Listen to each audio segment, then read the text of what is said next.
Tes. Oke. Kelihatan jelas nggak teman-teman slide-nya? Kelihatan ya? Oke. Sip. Wah, ramai banget nih teman-teman semua nih. Kalau gitu kita mulai ya. Ya, selamat pagi menjelang sore teman-teman semua. Yes. Oke. Mungkin hari ini kita udah banyak banget ngeliat slide-slide yang seru ya sebelumnya ya. Dan tadi dari BTech teman-teman aku lihat presentasiin produk Canonical juga, Charm OpenStack, iya kan? Kali ini spesial karena hari ini saya sebenarnya datang nggak cuman untuk presentasi aja, tapi kita mau ngasih kabar gembira buat teman-teman yang semua hadir hari ini. Kira-kira kebayang nggak apa kabar gembira yang mau saya kasih tahu ke teman-teman semua hari ini? Ada yang kebayang? Ada yang tahu? Ya, yang pasti bukan tentang kulit manggis ya guys. It's all about finally si Vali ditunjuk sebagai distributor Canonical di Asia Pasifik. Dan kita adalah perusahaan Indonesia yang artinya apa? Pertama dalam sejarah, Linux terbesar di dunia milih Indonesia sebagai epicentrum untuk melakukan bisnis di Asia Pasifik. That's the news for you guys. Oke? Artinya apa? Teman-teman semua hari ini, yang join hari ini, artinya teman-teman bisa menjadi part of ecosystem untuk bisa menjadi local support, untuk bisa menjadi bagian dari local talent yang bisa membangun data sovereignty. Itu artinya. Jadi tadi udah belajar tentang OpenStack, yes, everyone udah lihat tadi gimana gampangnya deploy OpenStack. Dan kali ini aku akan kenalin yang mungkin versi mininya OpenStack yang kita sebut sebagai microcloud. Oke? Di sini ada yang udah pernah kenal microcloud? Teman-teman semua? Ada yang pernah dengar? Oke, let's make it simple. Siapa di sini pernah pakai Proxmox? Ya, everybody use Proxmox ya. Tahu kan kalau Proxmox running container pakai apa? Lexi. Lexi itu sebenarnya produknya Canonical. Oke, kalau kita buka Lexi di websitenya, guides-nya itu pindah dari Linux Foundations, pindah Canonical. Dan Lexi sama Canonical di-improve lagi. Keluarlah LexD. Dan LexD adalah versi yang lebih advance, yang lebih banyak fiturnya dibandingkan dengan Lexi. Karena Lexi cuma bisa ngelakuin containerizations. But LexD now we can use virtualizations. Kita bisa lakukan KVM. So you can imagine, satu platform bisa ngelakuin containerizations dengan OCI standard image, tapi juga bisa melakukan virtualisasi. Mirip punya siapa di sebelah? Everybody knew, oke. Aku gak mau sebut. Ya, artinya apa? Hari ini adalah hari good news buat kita semua, bahwa open source memudahkan hidup kita. Oke, kita mulai. Nah, jadi kita di sini sebenarnya bisa dibilang pertama kali ya Canonical muncul di publik di Indonesia. Ya, pertama kali muncul, apalagi di acara Open Infra. Mungkin beberapa tahun lalu kita tahunya ada Ubucon ya tahun 2022 ya, yang dilakukan oleh Pak Ari juga, yang juga ngurus event Open Infra. But finally, we can step on our own feet. Artinya apa? Ubuntu Indonesia udah terlahir kembali. Kita di sini justru ingin mengajak teman-teman untuk bisa berpartisipasi untuk menjadi bagian dari ekosistem. Karena artinya apa? Ini kita ngomongin masalah project guys. Ubuntu masuk Indonesia, artinya Indonesia memiliki enterprise Linux yang baru. Kalau dulu kita masuk banking, kita masuk pemerintahan, minta compliance, yang bisa melakukan cuma 2. Kalau nggak Red Hat, ya SUSE. But now, karena Ubuntu masuk Indonesia, kita keluarin versi enterprise-nya. Artinya Ubuntu masuk sebagai bagian dari pilihan yang bisa dipakai oleh pemerintah dan perbankan Indonesia. So, that's the good news. Jadi kalau teman-teman di sini adalah perusahaan SI, adalah perusahaan MSP, atau perusahaan yang membangun talent, so we are on the same page now. Oke, that's the second good news. Next. Dan good news selanjutnya adalah kita di sini kerjasama dengan Prof. Ono Purbo untuk membangun training center yang besar. Dan kita akan kerjakan bersama dengan 2 perusahaan training yang cukup terkenal di Indonesia. Akan kita umumin nanti mungkin, salah satunya yang fokus di LMS, yang satunya yang fokus ke studi secara enterprise. Artinya apa? Kita bakal punya sistem pembelajaran training yang bisa dipakai oleh siapapun di Indonesia dan bisa diakses dimanapun. Jadi kalau teman-teman mau jadi engineer Ubuntu, pintunya akan terbuka lebar dan kita semua bisa bakal bersama-sama. Oke? Next good news. Kita baru aja launching program namanya Sahabat Ubuntu Indonesia yang kita kembangkan bersama dengan Profesor Ono Purbo. Jadi kalau teman-teman di sini pengen join community-nya, pengen ngomong soal microcloud, ngomong soal OpenStack, you can join our WhatsApp group. Ada yang mau join? Boleh scan aja, oke? Kita kasih waktu 10 detik.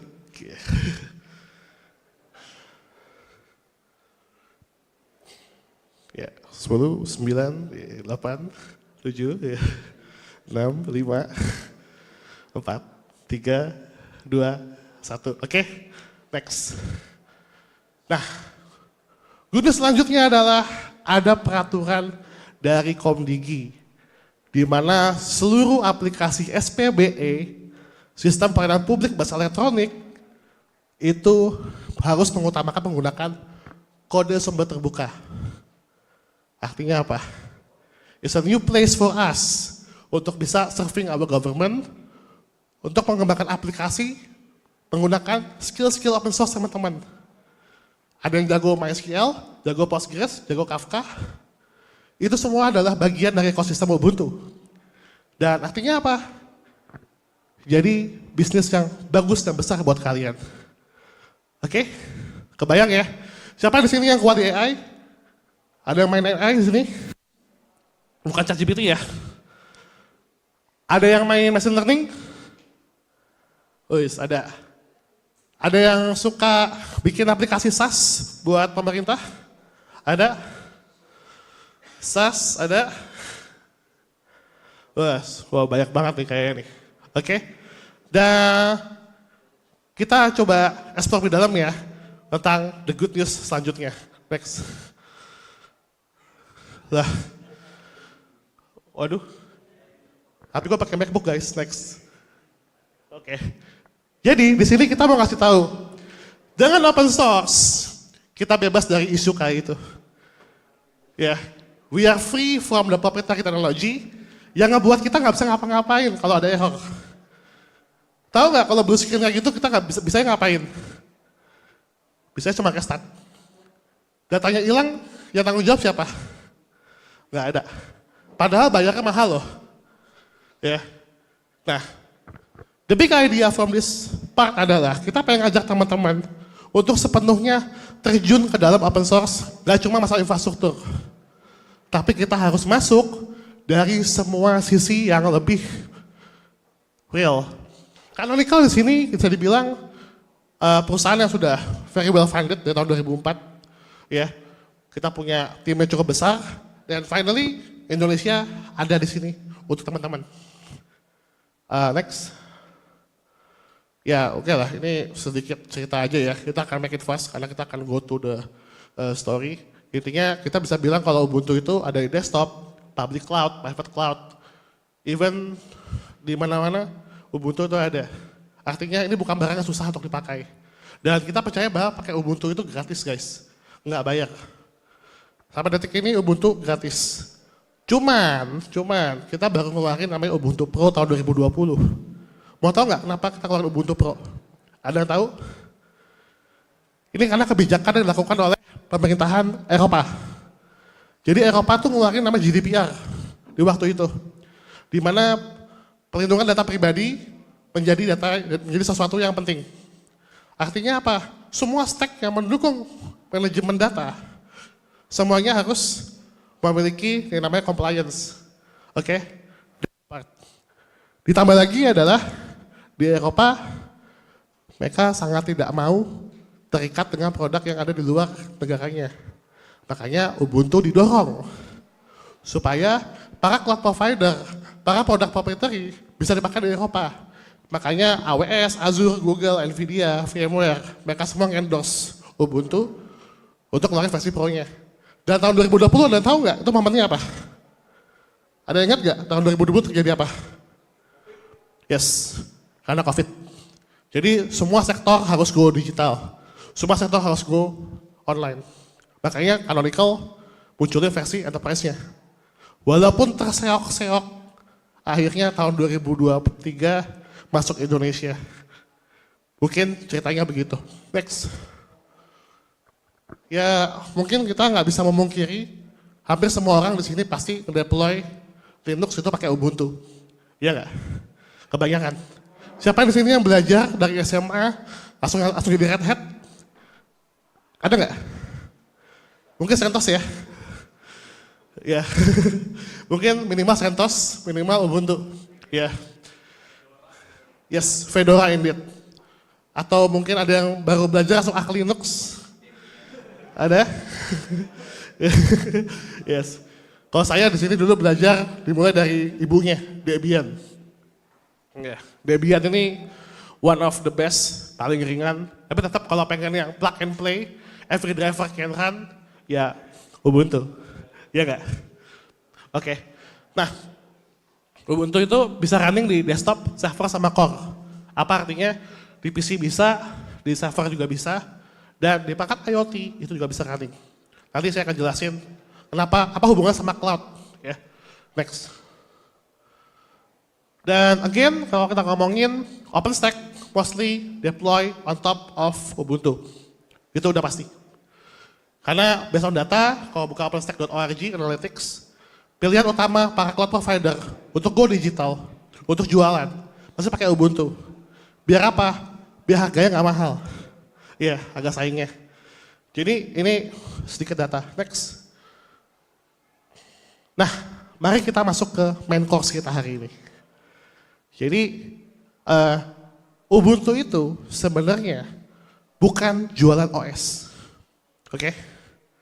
Canonical Ubuntu bukan jualan OS sebenarnya. Tapi kita di sini ngejual yang namanya ekosistem open source. Jadi apa yang ada di ekosistem open source sebenarnya itu adalah sesuatu yang bisa dipakai oleh siapapun secara gratis. Benar nggak? Semua bisa contribute, semua bisa push, semua bisa nanya di forum, ya. Mulai itu hardware automation, ya, metal service. Siapa yang pakai di sini pasti ada ya. Terus yang kedua ada operating systemnya udah pasti, sistem manajemen, infrastructure management, ya, atau SAP atau OVN. Siapa di sini udah pernah kompres SAP? Udah ya, nah, banyak lah SAP ya. OVN, ada yang pernah pakai OVN? Pasti pakai. Ya. Dan selanjutnya adalah yang paling tinggi level manajemennya pasti ada di area manajemen cloud dan orchestrations. Itu adalah partnya. Nah, menariknya kalau di Ubuntu semua part itu diberikan support. Kalau kita mau masuk ke government atau public sector. Kira-kira kebayang nggak teman-teman? Ini agak feedback ya. Oke, it's fine. Jadi, bayangin teman-teman, kalau dulu kita pengen masuk ke instansi, masuk bawa Ubuntu, pasti pertanyaannya begini, yang tanggung jawab repositorinya siapa? Kalau ada CVE, D0. Pertanyaannya sih itu ya. Kalau kita bawa, apalagi kalau kita bawa Ubuntu dalam kondisi, kira-kira nanti ada orang Indonesia yang bantuin nggak? Kalau ada apa-apa. Atau yang paling lucu adalah, lu bisa pastiin nggak yo, kalau gua beli Ubuntu yang datang pada orang India? Yeah, that's the part. Nah, ini yang lagi kita bangun sama-sama dan kita ngajak teman-teman untuk join komunitas kita, komunitas Ubuntu, untuk sama-sama menjadi pool of local talent. Supaya apa? Supaya teman-teman bisa mendeploy solusi ini Ubuntu dapat solusinya, dan teman-teman menjalankan servisnya. Gak ada poin ya, kira-kira ya. Jadi semua ini aku percaya teman-teman pasti sudah familiar. Next. Nah, Ubuntu nggak pernah maksa untuk melakukan deployment pemilihan teknologi. Kalau kita pengen menjalankan cloud yang mungkin jumlah servernya di bawah 12 atau cluster di bawah 50, Ubuntu punya opsi untuk deploy menggunakan microcloud. Yang kedua, kalau kita pengen ngedeploy teknologi yang sifatnya advance secara network, advance secara storage, atau mungkin pakai Huawei Doredo, atau pakai barang-barang Cina ya storage-nya ya, atau menggunakan network yang custom, OpenStack is the king. Gak bisa diganti. Udah, enjoy it. This is why we are here ya, OpenStack community. Tapi kalau kita pengen bikin cluster yang simple, di bawah 12 node, buat belajar, buat nyobain teknologi, opat infra yang lain, microcloud bisa jadi solusi. Karena saya akan jelasin kenapa begitu. Next. Jadi, kita kenal kalau OpenStack itu teknologinya cukup komplit ya. Ada project management, ada fitur admin, fitur storage management, cluster, ya. Ini adalah OpenStack yang kita kenal sejauh ini. Lalu, apakah ada teknologi yang serupa dengan ini? Jawabannya ada. Namanya microcloud. Kita akan jelasin seperti apa. Next. Nah, jadi microcloud, dia sama-sama bisa punya fitur networking yang menggunakan micro OVN. Micro OVN itu sebenarnya OVN, sama aja. Bedanya dia dikompil khusus buat Ubuntu. Dikompil khusus supaya dia menjadi ringan. Oke. Yang kedua, virtualisasinya dia menggunakan kakaknya Lexi, yaitu LexD. Ya, yang dipakai oleh Proxmox. Dan storage-nya menggunakan SEP, tapi dikompil khusus supaya jadi ringan dengan nama Microsep. Semua yang dikompil secara khusus artinya apa? Lebih optimize, lebih ringan. Dan secara workload bisa lebih banyak isinya karena dia sudah well optimized. Nah, dan menarik lagi adalah secara sistem operasi nggak ada batasan untuk Ubuntu. Nggak ada limitasi. Mau install Ubuntu bisa, mau install Windows bisa, mau install Red Hat on top of it juga bisa. Nggak ada masalah karena biasanya tetap KVM.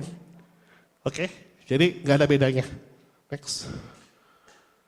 Nah, karena kita tahu kalau nge-deploy sesuatu itu butuh waktu, ya, karena kompleks, dan yang menarik adalah kalau kita deploy OpenStack itu pasti punya dependensi, dan operations-nya mungkin orangnya lagi terbatas, dan mungkin belajarnya butuh waktu.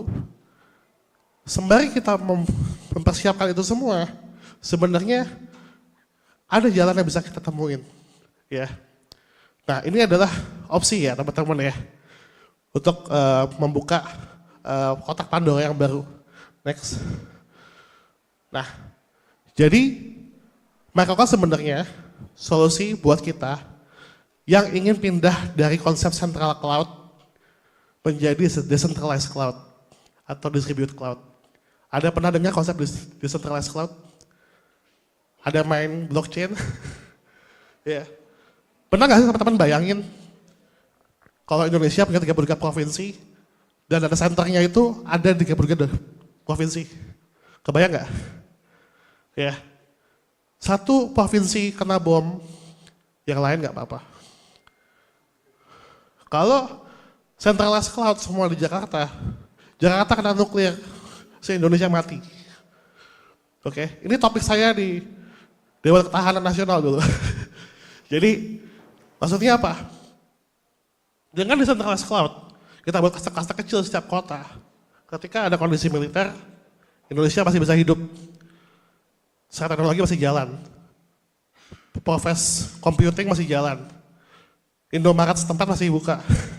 Ya, jadi Ya, ini yang menjadi sebuah concern bagaimana microcloud sebenarnya bisa memperkenalkan konsep computing yang baru, yaitu decentralized, yang tersebar di mana-mana dan didistribute menjadi cluster-cluster kecil yang tersebar di seluruh dunia, di seluruh region di Jakarta. Dan tentunya gak cuma Jakarta ya, seluruh region di Indonesia maksud saya. Ini yang akan membantu kita untuk bisa membantu anak bangsa yang ada di daerah. Putra Manado bisa buka data center di Manado, ya kan? Putra Medan bisa buka data center di Medan, and so on. Jadi nggak centralized lagi, semua tersebar. Next. Dan tentunya ini akan lebih menarik karena staffnya akan lebih centralized. Staffnya bisa lebih low karena hanya memanfaatkan dari daerah aja. Dan pasti ada resiliency ya, staff bisa jadi lebih handal.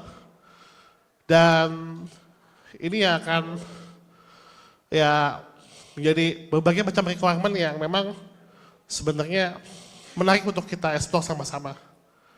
Oke, next.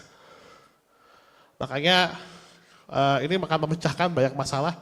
Ketika seluruh data, seluruh manajemen terlalu centralized, ini bisa pindah ke satu arah yang lebih simple, yang lebih kotak-kotaknya lebih sesuai dengan areanya. Ya, jadi kalau daerah satu cuma melakukan machine learning, daerah satu cuma melakukan AI, dan daerah mana cuma melakukan computing biasa, database biasa gitu, kita bisa ngedesain sesuai kebutuhan daerah masing-masing. Jadi nggak perlu ngebuat super block super block data center yang terlalu overkill gitu ya kan di tengah-tengah, tapi ujung-ujungnya ketika outage semuanya mati. Lebih baik kita buat yang decentralized tapi sesuai kebutuhan. Ini gambaran yang bisa di-solve oleh microcloud. Next. Oke, kita masuk sedikit ke technical. Gue tahu waktunya nggak banyak, ya. Tapi yang menarik adalah microcloud itu instalasinya simple, makanya gue kasih waktunya sedikit aja buat jelasin technical. Intinya microcloud adalah kombinasi dari LXD, SAP, dan OVN. LXD untuk virtualisasinya, SAP buat storage-nya, OVN buat network-nya. Next. Karena sebenarnya yang menarik adalah install microcloud itu nggak butuh waktu 10 menit. Ya, nggak perlu waktu, cuma butuh waktu 10 menit sebenarnya.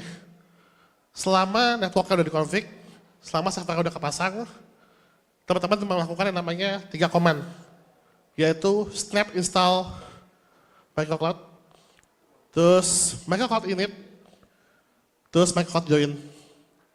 Habis itu udah selesai. Nanti akan saya jelaskan kenapa. Intinya adalah semua serba otomatis, simple, dan cost efektif. Next. Nah, microcloud itu buat siapa? Kayak seperti bahas tadi ya. Kita bisa taruh sebagai edge computing, atau bisa jadi data center yang ada di daerah, atau bisa menjadi center yang ada, server yang ada di retail. Ya, misalnya kita pengen bikin edge computing buat di minimarket. Ya, buat nyimpen data, processing data di minimarket. Bisa seperti itu. Atau mungkin kemarin ada yang pernah dapat project salah satu minimarket di Indonesia, di mana kalau masuk minimarket, kita ambil barang langsung muncul harganya, dan kita keluar langsung AutoCAD credit card. Ada yang tahu hal itu? Ya, itu juga bisa diwujudkan dengan microcloud. Karena apa? Cuma butuh server GPU kecil aja, kayak gitu. Atau bisa juga untuk pabrik, di mana pabrik itu menggunakan yang namanya automation atau robotik. Ya, itu bisa gunakan microcloud. Next. Jadi kita masuk ke technical. Next. Nah, jadi untuk mendeploy microcloud seenggaknya teman-teman tuh butuh 3 node. Yang pertama itu yang pasti harus ada yang namanya ada storage ya, ada storage 2 keping minimal. Yang pertama buat local storage, dan yang kedua itu buat distributed storage-nya. Jadi kebayang ya, jadi ada 3 node, masing-masing ada 2 model storage, untuk lokal dan untuk distributed storage-nya. Fungsinya buat apa? Ya buat lokal sama buat SAP-nya. Dan distributed storage-nya bisa banyak, sesuai kebutuhan teman-teman. Dan yang kedua adalah seenggaknya teman-teman memiliki interface 10G untuk SAP-nya. Jadi biar apa? Biar performance-nya bagus. Kalau semuanya udah jalan, udah oke, kita bisa masuk ke step selanjutnya. Next, yaitu ya melakukan record init. Next dulu, Saf. Nah, ketika kita record init, kita tinggal pilih tuh. Mana server yang udah join, storage saya mau pilih yang mana, dan networknya mau yang mana. Kalau udah ke deploy, ya udah, dashboardnya langsung kebuka. Jadi memang sebenarnya instalasinya cukup gampang. Dan kalau teman-teman nanti pengen belajar gimana cara deploy-nya, saya ada beberapa video YouTube yang udah saya upload ya bersama dengan ITTS, kampus ITTS. Nah di situ teman-teman bisa temuin ya how to deploy-nya. Ya pasti semangatnya adalah kita di sini mau ngasih tahu bahwa Canonical dari Indonesia dan kita siap dengan solusi yang bisa mendukung kegiatan teman-teman.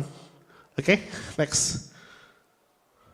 Nah, mungkin sebelum kita tutup, ada beberapa hal yang ingin saya share ke teman-teman. Secara summary, Canonical ini sangat siap untuk melakukan integrasi. Jadi kalau teman-teman di sini pakai apa namanya, Ansible, pakai Prometheus, Ansible atau apa namanya satu lagi saya lupa, Terraform, udah terbiasa pakai itu, Recocad udah bisa diakses, sudah bisa melakukan orkestrasi dari situ. Dan kalau teman-teman udah biasa menggunakan Prometheus atau Grafana untuk dashboard, itu juga udah siap. Dan yang menarik adalah di sini kita ada namanya hardware pass-through. Jadi kayak USB, GPU, block device, ya NIC itu bisa di-pass through semuanya. Dan yang menarik adalah di sini ada fitur profile control dan sistem project. Jadi kita bisa ngatur nih, user mana yang boleh pakai GPU, user mana yang boleh pakai NVMe, dan user mana yang boleh pakai server yang CPU-nya high performance. Jadi itu semua udah ada dan kita bisa multi tenancy. Seperti itu. Next. Nah, kemarin ini adalah bukti kita pernah deploy. Ada yang tahu gue deploy pakai apa guys? STB. Yang menarik adalah karena ini microcode dan Ubuntu, selama Ubuntu-nya nyala, bisa install ya, di atas RISC-V-nya, di atas STB-nya atau ARC64-nya, selama lu bisa nge-compile itu microcloud, dia jalan. Oke? Ini yang menarik sebenarnya. Kebayang teman-teman ya, nggak ada alasan buat belajar. Gue tuh nggak belajar karena STB 40 ribuan aja bisa. Ya, yes. Ya, ini keinginan gue aja ya. Untuk menunjukkan teman-teman bahwa ngedeploy nggak susah itu. Next. Dan ya pasti VMware nggak bisa RISC-V, nggak bisa S390 ya. Banyak hal yang teman-teman nggak bisa explore pakai VMware. Dan menariknya lagi microcloud, selama teman-teman suka nge-compile, teman-teman bisa nge-compile microcloud di Red Hat. Kalau pengen. Atau di Fedora bisa di-compile, di Arch Linux bisa di-compile. Jadi nggak ada batasan, karena microcloud open source ya guys ya. Apapun style teman-teman, you can do it with us. Next. Ya, Moxmox juga bisa dibilang terbatas juga ya kan. Ada yang bisa compile Proxmox buat di STB? Oke, jadi intinya adalah kita di sini ngajak teman-teman untuk kolaborasi lebih lanjut dan kita welcome banget dengan adanya Ubuntu Indonesia. Kami harap Komunitas Open Infra juga bisa menjadi bagian dari integrasi kita semua. Next. Ya, next lagi. Next lagi. Ya bisa dibilang ekosistemnya cukup luas dan ya next lagi.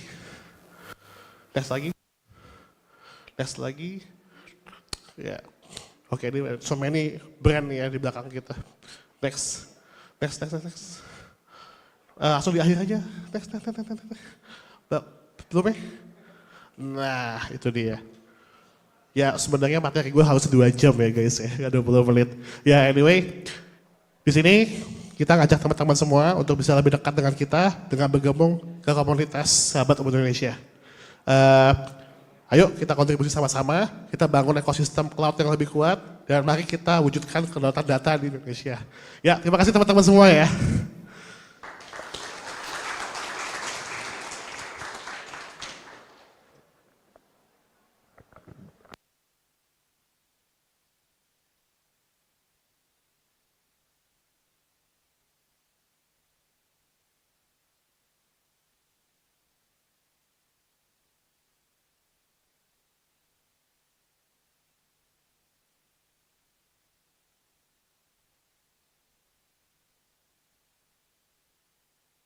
Guys, ternyata ada waktu buat pertanyaan. Ada yang mau nanya? Astagfirullah, oke. Siap, dimulai dari Bapak, silakan Pak.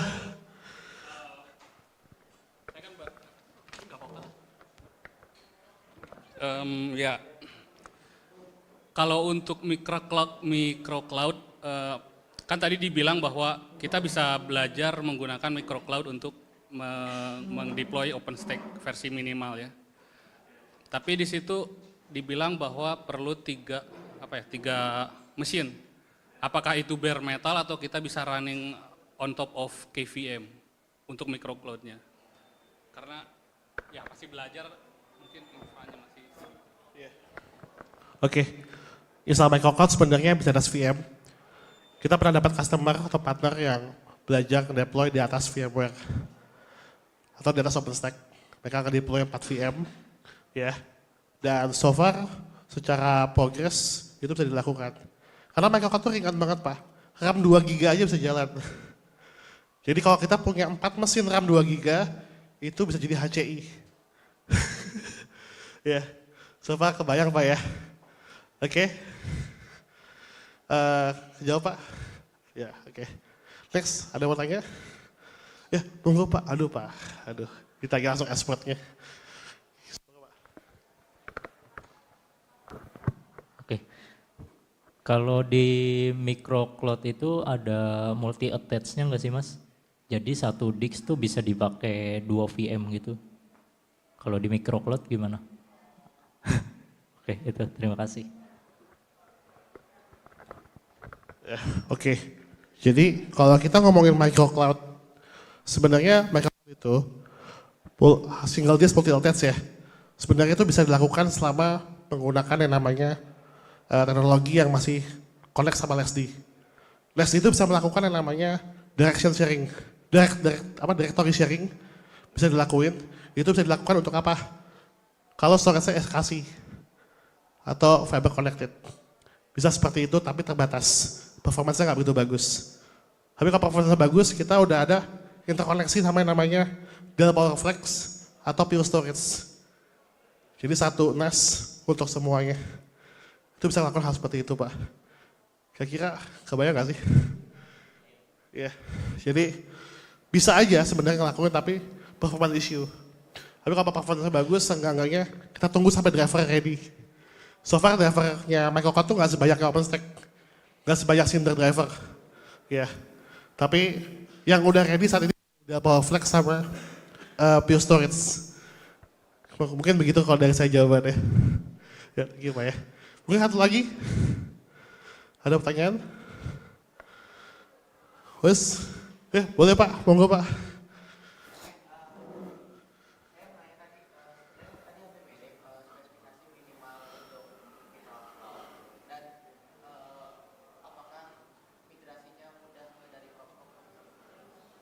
Oke, jadi migrasi ya antara microcloud ke Proxmox. Saya bisa bilang kalau migrasi dari Proxmox ke microcloud itu ya as is. Selama formatnya Kiko2, VMDK, itu bisa dilakukan migrasi secara seamless. Kayak gitu Pak. Dan yang kedua adalah, yang terakhir, microcloud bisa melakukan migrasi menggunakan VMDK. Jadi itu udah seamless. Ya, oke. Mungkin itu ya teman-teman ya. Sesi dari saya. Sekali lagi terima kasih, mohon maaf jika ada salah kata.